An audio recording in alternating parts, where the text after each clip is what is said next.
नमस्ते नमस्कार मेरो भिडियो हेरेर बस्नुहुने सम्पूर्ण साथीभाइहरुमा गुड आफ्टरनुन भन्न चाहन्छु र म चाहिँ तपाईहरुलाई हाम्रै गाउँठाउँमा भएको हैन अर्ग्यानिक फलफुलको विषयमा चाहिँ म बताउन गइरहेको छु देखाउन गइरहेको छु हैन भिडियोको अन्तिमसम्म हेरिदिनु होला र मेरो घर चाहिँ कमलामाई नगरपालिका 2 सिन्धुली हो। अहिले चाहिँ म वर्ष दिनमा आएको चाडबाडमा चाहिँ गाउँमा आएको छु, घरमा आएको छु। हाम्रो यहाँनेरि देख्न सक्नुहुन्छ यो चाहिँ एभोकाडोको रुख हो हैन पक्कै पनि यहाँबाट फलेको दाना हामीले झारेका छौं। यहाँ देख्न सक्नुहुन्छ दाना एकदमै ठुलो ठुलो छ के दाना यो एकदमै यो चाहिँ अर्ग्यानिक हाम्रो गाउँमा फलेको यो एभोकाडोको दाना हो। यो काठमाडौँतिर चाहिँ अलिक सानो सानो देखेको थिएँ, काठमाडौँतिर मैले देखेको भनेको यत्रो यत्रो हो, तर हाम्रो गाउँमा देखेको भनेको चाहिँ यत्रो के हाम्रो घरमा चाहिँ यत्रो फलेको छ। यो धेरै धेरै ठुलो फलेको छ र पक्कै पनि अब यसको बारेमा म थप भिडियो अगाडि बढ्न चाहन्छु। यहाँ देख्न सक्नुहुन्छ एभोकाडोको रुख, यो घिउफल भनेर पनि चिनिन्छ कुनै कुनै ठाउँमा एभोकाडो। यहाँ माथि दाना देख्न सक्नुहुन्छ रुखमा, उता पनि अर्को दाना देख्न सक्नुहुन्छ भन्दाखेरि हरायो, क्यामेरामै हरायो दाना कहाँनिर छ भने यो यतापट्टि छ दाना देख्न सक्नुहुन्छ। यहाँ पातले छल्यो दाना पनि, यहाँ के भएको हो। एउटा दाना यहाँ छ, अर्को दाना उता छ र अरू दाना रुखमा अझै छ र यहाँनिर चाहिँ अब झारेको दाना चाहिँ म तपाईहरुलाई देखाउन चाहन्छु। यही रुखबाट झारेको दाना हो हैन यो चाहिँ, र पक्कै पनि देख्न सक्नुहुन्छ यहाँनिर यो चाहिँ गाउँको अर्ग्यानिक है, कुनै पनि औषधिहरू नहालेको। हुन त एभोकाडोमा खासै औषधिहरू हाल्दैन र यो चाहिँ एकदमै ठुलो छ। यो काठमाडौँ ललितपुर भक्तपुरमा पाउने एभोकाडो भन्दा पनि एकदमै ठुलो दाना देख्न सक्नुहुन्छ हैन। यहाँनिर यो रुखमा यसरी पाक्नु थालेको छ र यो पाकेपछि कालो कलरको बन्छ।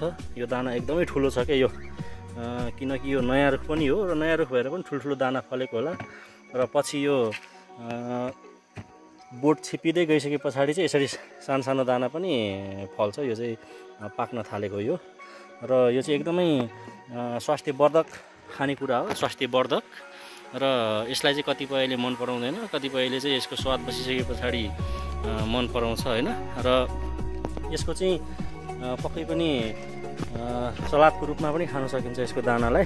र यो पाकेपछि हैन बिचमा चिरेर यसलाई चाहिँ पुरा चम्मचले तान्दै खानु पनि सकिन्छ, आफ्नो तरिका हो हैन।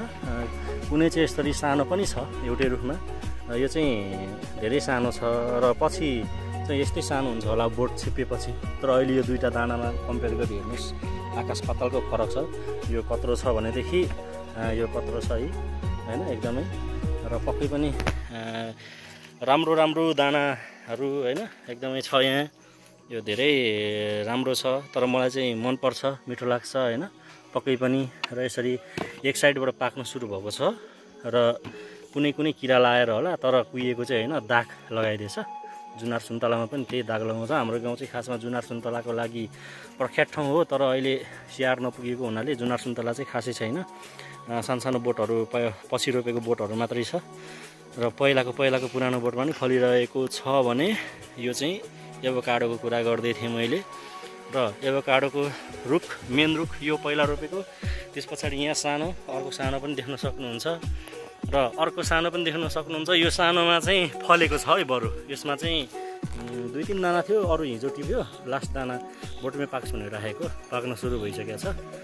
र अरू चाहिँ यता छ देख्न सक्नुहुन्छ, यतापट्टि यो नयाँ आउँदै गरेको अर्को बोट हो, यहाँ पनि छ। र रोप्ने क्रम अझै जारी छ। यो चाहिँ सुन्तलाको रुख हो र सानो बोट, यो ठुलो बोट थियो, यसमा अहिले धेरै फलेर धेरै वर्ष भइसके पछाडि मरेर अहिले यो सिमी लगाइएको छ। यो सिमी पनि मिठो हुन्छ र पक्कै पनि हाम्रो गाउँ चाहिँ एकदमै फलफुल खेतीको लागि चाहिँ प्रख्यात जिल्ला हो, ठाउँ हो, गाउँ हो। यहाँ तल चाहिँ खेतबारीहरू देख्न सक्नुहुन्छ हैन, दसैँ मनाउने मान्छेहरू हिँडिरहेको देख्न सक्नुहुन्छ। यो रुख चाहिँ यो बिसको रुख हो, यो माछा मार्ने बिस। अनि यो पारी अरू घरहरू छ, बाँकी घर तलतिर देखिँदैन। एउटा घर यहाँ पारी छ, त्यहाँ पनि एभोकाडोको रुख टन्नै छ। हाम्रो गाउँ चाहिँ केही समय पछाडि चाहिँ एभोकाडोको लागि चाहिँ प्रख्यात हुन्छ जस्तो लागेको छ। त्यो पारी बादल झरेको यो चाहिँ ऐतिहासिक सिन्धुलीगढी दरबार भएको डाँडा हो।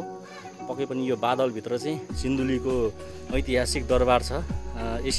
साउथ एसियामै पहिलोपटक अङ्ग्रेजहरूलाई परास्त गरेको डाँडा हो यो पक्कै पनि।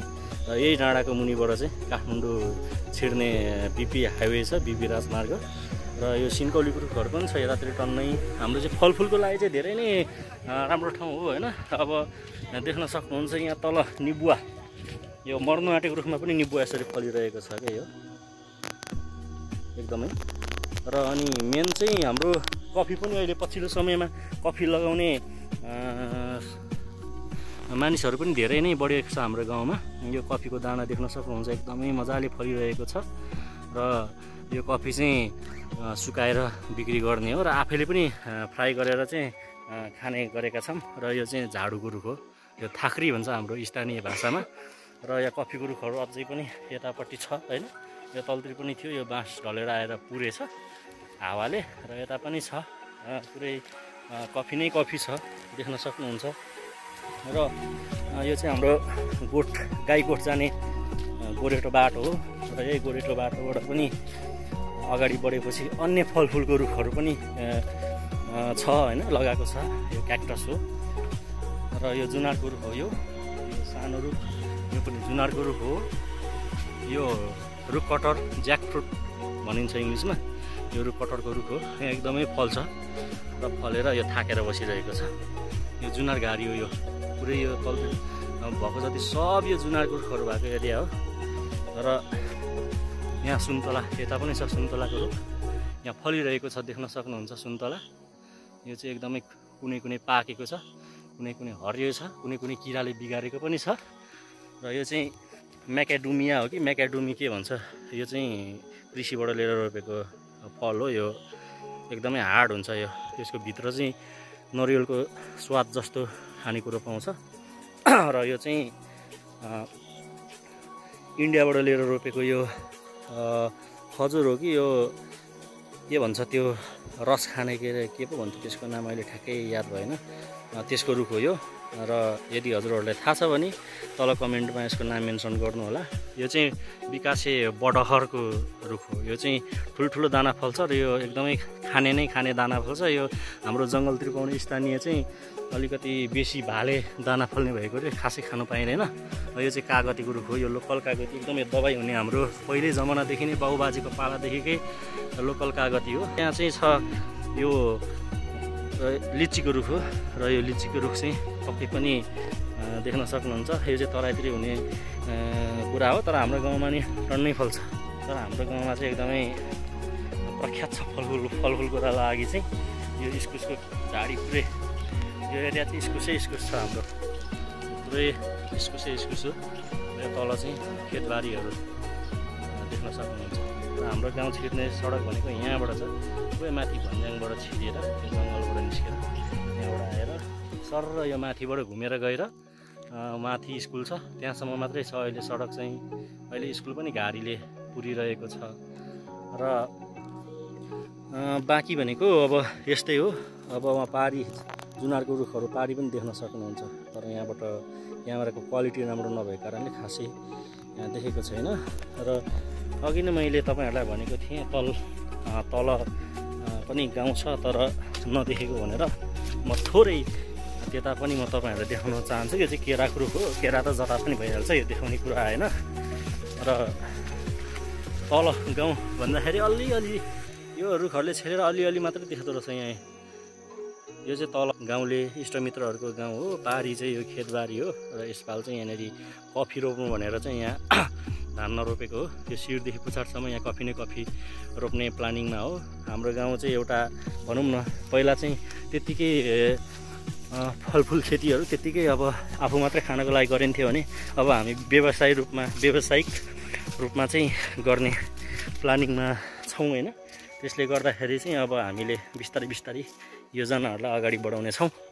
र पक्कै पनि हामीले फलफुल लगाइबस्दाखेरि होइन कसरी लगाउनु पर्ने, के गरी लगाउनु पर्ने, के राय सल्लाह सुझाव छ भने हजुरहरूले पनि दिन सक्नुहुन्छ। र हजुरहरूले दिनुभएको सल्लाह सुझावलाई पनि हामीले मध्यनजर गर्दै मनन गर्दै अगाडि बढ्नेछौँ। र यही हो। अब बाँकी त घारी छ होइन। घारी बाटोमा त म छिर्न चाहन्न।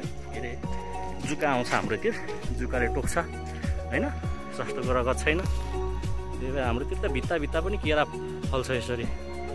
जहाँनिर केरा गाड्दै त्यहीँनिर हाम्रो त फल्ने चलन छ। लप्सीको रुख यहाँ देख्न सक्नुहुन्छ। यो चाहिँ एकदमै धेरैभन्दा धेरै फल्छ लप्सीको रुख। यो दुईवटा छ, दुईवटामा चाहिँ एकदमै धेरै नै फल्छ कि यहाँनिर। यो चाहिँ धेरै जमानामा रोपेको, यो आफै उम्रे भन्दा पनि रोपेको लप्सी हो होइन। र अब यो पछाडि म तपाईँहरूलाई थोरै अन्य बोट बिरुवा पनि देखाउन चाहन्छु छुट्टिनुभन्दा अगाडि। त्यसको लागि म भिडियो स्किप गरेर उता कट्नेछु। यहाँ चाहिँ देख्न सक्नुहुन्छ यो कडी पत्ता, यो चाहिँ इन्डियातिर एकदमै दाल मासु होइन अचार जेमा पनि हालेर खाने चलन रहेछ साउथ इन्डियातिर।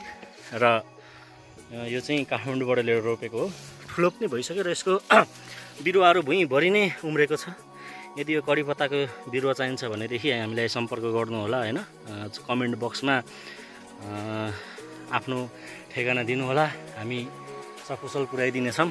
यो चाहिँ एकदमै मासुमा हाल्दा पनि दालमा हाल्दा पनि एकदमै धनियाँको काम गर्छ। धनियाँभन्दा मिठो स्मेल आउँछ होइन, टेस्ट आउँछ।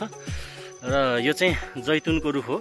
जैतुन भन्ने मलाई पनि खासै राम्रो तरिकाले थाहा त छैन, तैपनि यसको तेल चाहिँ महँगो हुन्छ भनेको सुनेको हो।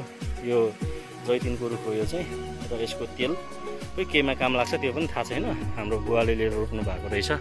अनि यो कडी पत्ता चाहिँ मैले आफैले रोपेको हो। र यो चाहिँ सिमल तरुलको रुख हो। यसको चाहिँ तल भुइँभित्र हुन्छ खानेकुरा, डन्ठी हो कि जरा के भन्छ होइन, त्यो यस्तो मुनि हुन्छ। र साथै अब यता अर्को छ, यो चाहिँ अनारको रुख हो। र अनारको साथमा यो हलुवा भेट, यो फलेर यो फेद मात्रै बाँकी बसेको छ। यो चाहिँ अस्ति नै असार साउन बेलै पाक्ने कुरा हो यो होइन, पक्कै पनि। र त्यसको रुखमा चाहिँ यो गाईबस्तुले खाने घाँस लगाइदिएको छ। यसको यो जरा जस्तो यो डन्ठी खान्छ गाई भैँसीले। र यो आरुको रुख हो, यो पुरानो पक्कै पनि। अब यता पनि देख्न सक्नुहुन्छ यो तलतिर चाहिँ घाँसको रुखहरू रोपेको ठाउँ हो। यो आँपको रुख पनि छ। यो आँप पनि धेरै फल्छ।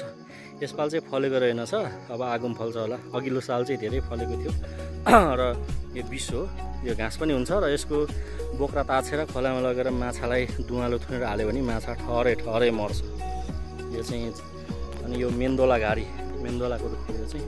र ऊ त्यो देख्ने रुख चाहिँ यो 2-3 हजार वर्ष अगाडिकै रुख हो यो। यो रुखको फेदबाट पानी उम्रेर चाहिँ हाम्रो गाउँभरि खाने चलन छ। चलन भन्दा पनि खाने गरेको छौँ। र पक्कै पनि यो पारी, यो पारी देख्न सक्नुहुन्छ। यो बादल लागेको ठाउँमा एउटा टावर छ। यो टावरले चाहिँ 10वटा जिल्लालाई काम गर्छ। यो ल्यान्डलाइनको टावर हो। योभन्दा तल चाहिँ सुनकोशी छ, सुनकोशी नदी काठमाडौँ जाने बाटो बिपी हाइवे। र पक्कै पनि यो मास्तिर पनि देख्न सक्नुहुन्छ। उयो नास्पातीको रुख हो, उयो सिमलको रुख हो होइन। यता चाहिँ यो सखुवा पनि भनिन्छ, साल पनि भनिन्छ, त्यसको रुख हो। यो माथि चाहिँ स्कुल छ, बन्द भइसक्यो तर अहिले विद्यार्थीहरू नभएको कारणले। र यो केरा चाहिँ पुरै मजाले फलेको छ। यो चाहिँ ठुल्ठुलो दाना हुन्छ। एउटै कोसा 1-1.5 किलो हुने खालको केरा हो। यो मुङ्रे केरा हो कि के भन्छ यहाँ स्थानीय भाषामा, तर मलाई पनि खासै थाहा छैन।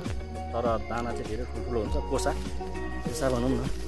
यहाँ चाहिँ यो भोलि पर्सि अब यो सागसब्जी रोपिन्छ। यो तलदेखि माथिसम्म यो घारीहरू सबै फाँडेर चाहिँ होइन, त्यसलाई चाहिँ पन्स्याएर र पक्कै पनि भन्दै हजुर माझबाट आजको लागि चाहिँ यो भिडियो म यहीँ अन्त्य गर्दै हजुरहरूले यतिको समयसम्म मेरो भिडियो हेरेर साथ दिनुभएकोमा धेरै धेरै धन्यवाद व्यक्त गर्दै बिदा हुन चाहन्छु। धन्यवाद।